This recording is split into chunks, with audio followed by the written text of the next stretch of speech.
bite it. Now, I hope you guys all had a good time here the past couple of days. And congratulations. Close victory over the guys, right?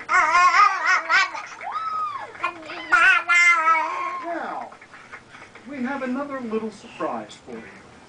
Before the competition started, we told you the winning team would be on the first episode of Wounded Defender. What? The girls still get to be on the show. And so do the guys. What? Oh, what did we do? When did we do it? We've already done it. How? All the events were filmed by hidden camera. Take a look around.